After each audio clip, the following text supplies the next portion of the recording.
Le Seigneur soit avec vous. Et avec votre esprit. Évangile de Jésus-Christ selon saint Jean.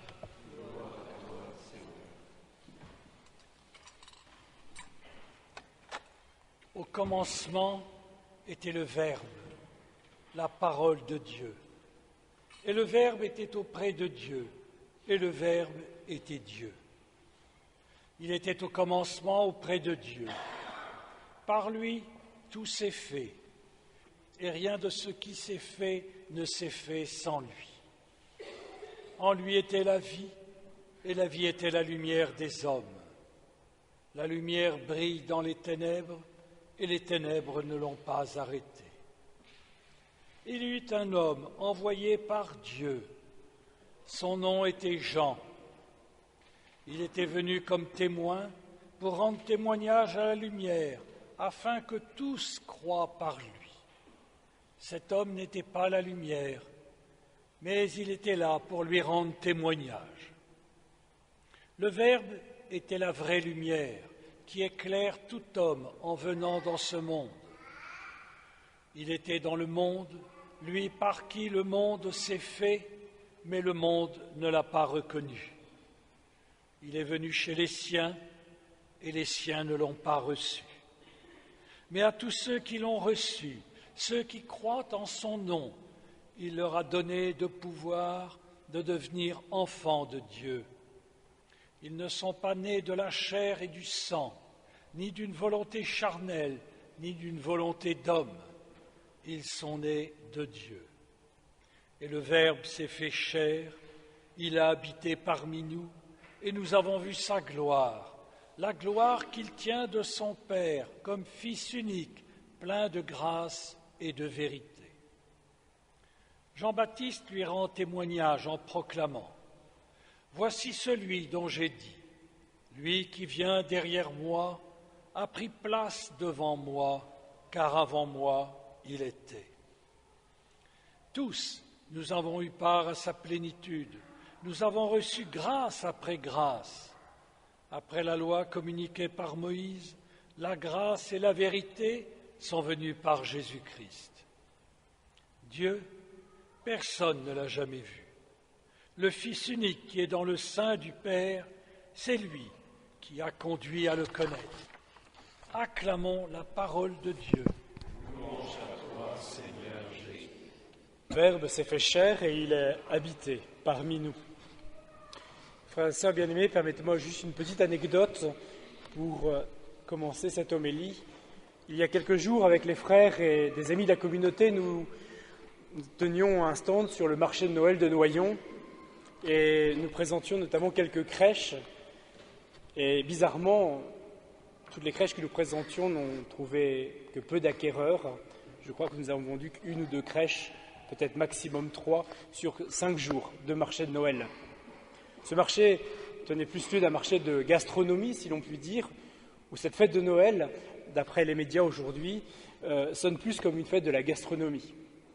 En effet, nous sommes certainement un peuple affamé qui avons faim de bonnes choses, de belles choses, de grandes choses, mais étonnamment, voilà, on se suffit de la nourriture, ce qui va satisfaire les besoins de notre estomac. Et bizarrement, notre société a soif et faim de choses bien plus grandes. Elle va le chercher dans des choses pas très fiables, dans des choses occultes, parfois très coûteuses et pas fiables du tout. L'homme, moi, vous, nous cherchons du sens.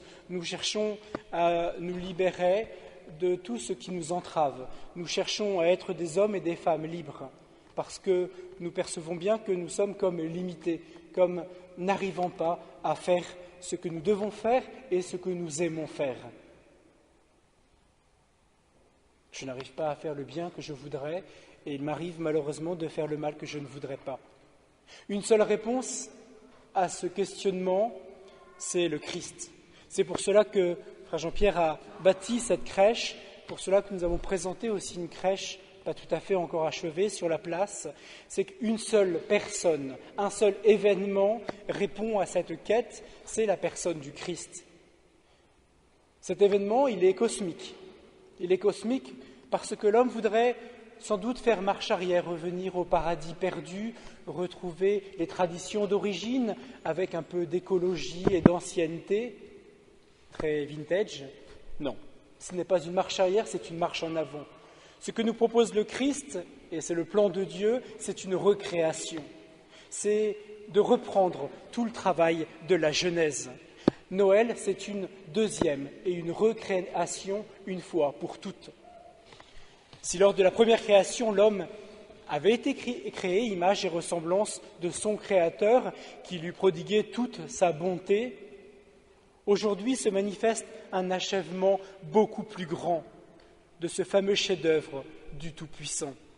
Par son incarnation, le Créateur va anoblir sa créature pour lui donner le pouvoir de devenir enfant de Dieu. Cela, c'est pour une seule chose, le déifier, de faire que Dieu puisse donner toute sa divinité à l'homme. C'est pour cela que le Verbe de Dieu s'est fait chair, pour qu'en recevant l'adoption, il devienne fils de Dieu une fois pour toutes, pour sa plus grande joie et sa plus grande paix. En effet, Saint Jean, dans notre évangile, nous fait un récit un peu étonnant, pas facile à lire, dans ce que l'on appelle le prologue, le début de l'évangile de Jean, 4e évangile. Il semble qu'ils veulent donner à son évangile une tonalité, de recréation, comme d'une deuxième Genèse. Il commence ainsi, « Au commencement était le Verbe ». C'est « au commencement », c'est le premier mot qui est utilisé dans la Bible, dans la Genèse. « Bereshit », c'est « voilà tel que c'était dans les premiers temps ». Pas forcément tel qu'on l'imagine ou tel qu'on l'a vu, mais voilà le fondement de l'humanité, spécialement le fondement du lien entre l'humanité et Dieu, et du désir de Dieu sur cette humanité. Comme pour la Genèse, voilà le début de ce que nous sommes. En effet, la deuxième personne de la Trinité n'est pas arrivée pour la première fois il y a 2000 ans dans une pauvre étable de Bethléem, non. Le Verbe, c'est-à-dire la parole de Dieu, le Verbe était auprès de Dieu, le Verbe était Dieu, le Verbe c'est Jésus. Jésus, cette deuxième personne de la Trinité, est présente, elle, depuis toute éternité, au même titre que le Saint-Esprit, lui qui planait déjà sur les eaux. Nous, chrétiens, nous croyons en un Dieu qui se manifeste en trois personnes. Le Père, on l'imagine, le Créateur, le Fils, celui qui va s'incarner, qui va nous sauver par son corps sur la croix et par sa résurrection, et puis le Saint-Esprit.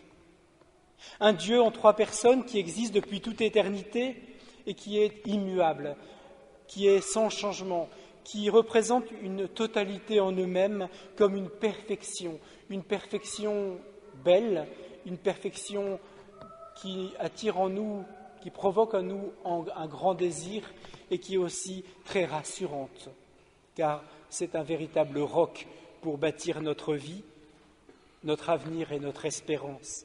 Alors qu'est-ce que le Verbe ? Le Verbe, c'est en effet la personne du Christ, c'est la parole créatrice de Dieu qui était déjà présente au tout début. C'est la parole qui manifeste la volonté de Dieu de donner la vie, une parole qui est automatiquement féconde et automatiquement efficace. Elle dit ce qu'elle fait et elle fait ce qu'elle dit. Dieu dit et Dieu fit. Pas de séparation en Dieu. Cela signifie que tout vient du bon désir de Dieu et que rien ne s'est fait sans lui. C'est en ce sens que saint Jean dit qu'il est la vie et que cette vie est la lumière des hommes. C'est pour cela que Dieu a voulu, bien sûr, la communiquer à Adam, à l'humanité, par son souffle divin. Il lui a insufflé son haleine de vie dans les narines, comme pour que cela pénètre tout son être. Lui qui avait déjà une certaine vie en lui, eh bien il le rend vivant d'une vie qui le fait vivre de la vie même de Dieu. C'est en ce sens que si l'homme est proche du genre animal par son corps, il est intimement proche de Dieu par cette nature humaine et divine. Il n'appartient pas qu'au monde naturel, il appartient aussi fondamentalement au monde surnaturel. Il n'appartient pas qu'au monde visible, il appartient aussi au monde invisible. Mais le péché, aussi mystérieux qu'il puisse être, mais bien réel dans notre vie de chaque jour, a comme empêché l'homme de porter cette vie divine en lui, de porter cette lumière qui finalement l'empêche de jouir de la vérité. Alors comment l'homme peut-il retrouver sa dignité et sa grandeur ? Comment l'homme peut-il trouver sa place dans le monde qu'il désire pourtant gérer et dominer selon le bon commandement de Dieu ? Il faut pour cela reprendre le chef-d'œuvre là où il avait été brisé. Alors, voilà la raison de cette deuxième création ou de cette recréation. Il fallait une nouvelle Ève. Pour cela, Dieu s'est choisi une femme, le prototype même de la femme parfaite, la Vierge Marie. Il l'avait présentée depuis toute éternité à la cour céleste, il l'avait préservée depuis toute éternité. Elle qui, dès la Genèse, est annoncée comme du lignage d'Ève, la descendance d'Ève, qui, elle, aura cette mission d'écraser la tête du serpent. Il fallait Saint Joseph aussi pour assurer la réalisation de la promesse qui est de sauver toute l'humanité. C'est ainsi que Joseph permit d'accomplir cette promesse que le Sauveur viendrait de la famille de David. Un seul but, c'est de donner naissance au nouvel Adam pour l'offrir à l'humanité. Il faut remettre l'ouvrage sur le métier, c'est-à-dire que Dieu doit se remettre au travail pour achever son œuvre, pas seulement pour se contenter personnellement, car Dieu est totalement achevé, il est tout le temps satisfait, car il est la totalité. Non, c'est pour nous, pour notre joie et pour notre bonheur. C'est un mystère extraordinaire d'abaissement. Dieu le Très-Haut, Dieu le Tout-Puissant, lui qui a ordonné, si l'on peut dire, le bal des planètes, se rend présent dans le corps d'un petit enfant, d'un nouveau-né. Le Verbe de Dieu va se faire chair. L'incarnation du Verbe à Bethléem va donner à l'homme d'être déifié, de retrouver ce qu'il a perdu, et bien plus encore. Comment l'homme irait-il à Dieu si Dieu n'était pas venu à l'homme ? Comment l'homme se libérerait-il de sa condition mortelle et de ses ténèbres s'il n'était régénéré selon la foi par une naissance nouvelle donnée généreusement et abondamment par Dieu ? Il ne s'agit pas là, bien sûr, de faire marche arrière ou de retrouver ce paradis perdu qui fait fantasmer beaucoup de monde aujourd'hui, ou de retrouver une certaine pureté originelle en mangeant du bio. Non, il s'agit de se laisser visiter par Dieu. Ce n'est pas d'abord un phénomène de société, c'est d'abord un phénomène tout à fait personnel et très intime. C'est la foi qui habite mon cœur. Il s'agit de me laisser visiter par Dieu, de contempler le Très-Haut qui vient se pencher avec délicatesse sur ma petitesse. C'est de me laisser séduire par l'abaissement de celui qui veut me faire passer du statut de créature, de simple humain avec cette condition mortelle, à un statut de fils de Dieu, parce que Dieu est mon Père. À tous ceux qui l'ont reconnu, il a donné pouvoir de devenir enfant de Dieu. L'homme, quelle que soit sa condition sociale, est appelé à être adoubé, à être anobli par Dieu, qui se fait visiter par la lumière, parce que la lumière de vérité est offerte par le Verbe de Dieu. Elle vient faire de nous des fils du Père pour nous redonner cette image et ressemblance paternelle, car encore une fois, Dieu veut nous partager sa divinité. Il veut nous faire participer à sa beauté, à sa grandeur. Il veut nous partager sa propre personne. Le Verbe de Dieu s'est fait chair, il a habité parmi nous. En effet, en cette nuit, le ciel, les cieux se sont déchirés et la lumière du Très-Haut est venue visiter nos ténèbres.